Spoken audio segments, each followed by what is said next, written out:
Parshat Noach, 5783, the Yortzeit, Morenu Rabbeinu, the PSS and the Rebbe, and to be Zocha, to link the Parsha to the story of the difference between Noach's lifestyle and the PSS and the Rebbe's lifestyle.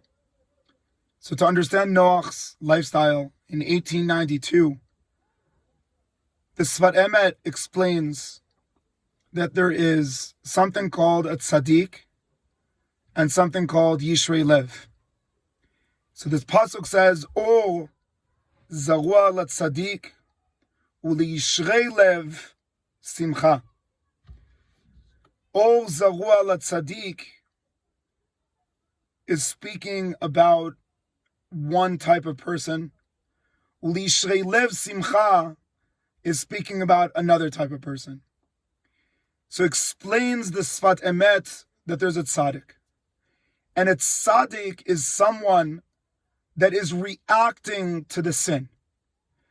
Because the definition of a tzaddik is because that there's Ra and Tov. And Ra and Tov was the result of sin. Before we ate from Eitz Hadah, Tov and Ra in the last Parsha, there wasn't good and bad. So there was no tzaddikim and rishayim. That wasn't an option, because it's a result of having good and bad, that there could be a rasha and a tzaddik. So the tzaddik is dealing and confronting the world of sin. And in the opposite, there's a Yishrei Lev, that it's straight, that there is no sin, it's direct. And it's complete, because the idea of simcha is fullness. When someone feels full, complete, why is there simcha at a wedding? Because till then a person was on their own. They were living in a selfish world, and now they have found the option to, obviously, to not say it as extreme, not that someone is selfish, that they're living in a world that they're incomplete. Let's say it better, right? Chas v'shalom, not to say it's selfish. So they're living in a world that's incomplete. And when they get married, they're complete. And so there's simcha, because simcha is a result of complete. And so when we learn these two, the Sfat Emet wants to teach us that Noach was a reactor to sin. He was running away, giving an alternative, the Teva versus the world, Noach versus the world. And what he was really trying to do is try to make what's bad not so bad. And that's what he did. The world was bad, but it wasn't so bad because there was a tzaddik at the end and things were able to continue. So it wasn't the worst scenario. But Yishrei Lev Simcha say, I'm sorry, Noach.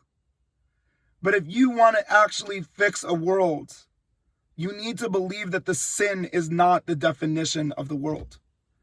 You need to believe that Yishrei Lev, in the essence of the heart, what affects the body, the core value of who we are, is that we were in Gan Eden for whatever amount of hours before the sin.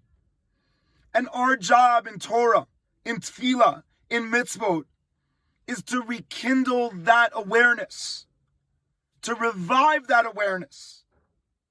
And I think that the Yishrei Lev Simcha was, in definition, the PSS and the Rebbe. Who else do we know of that was trying to live in a world of tremendous darkness and on a certain level live as if he was in Gan Eden, giving Divrei Torah, dancing, Chassidus? Not that I know what was going on there, but I think I could feel a little bit from the Torah, from the few Chassidim that we've met that met him, from the stories that we've heard, that he wasn't trying to be a tzaddik that says, okay, it's bad, so I'm going to cover, I'm going to lock myself, I'm going to be in a teva. I am going to plant, which is what Noach learns to do after. Because when you plant, you look what's inside, and what's inside is endless opportunity, endless simcha. But the problem is that we're always looking above the surface, and we have no patience to see what's underneath. My bracha, as we enter into the yortzeit of Mori Rabbi, Mishaneh Olami, Magdir Darki, the piczena Rebbe, that we should be zocha to know that there is brokenness, and there is things that are really sin and incomplete. But the best way to complete the incomplete is to understand that there is perfect. That we live in a world of the 6 days, but there is Shabbat. And the goal of Shabbat is not that we run away from the food, but we look at the food differently. Not that we run away from the world, but that we look at the world differently. Not that we're scared of music and of relationships, but that we immerse them in our lives in a way that is revealing to us that Gan Eden is not conceptual, it's practical.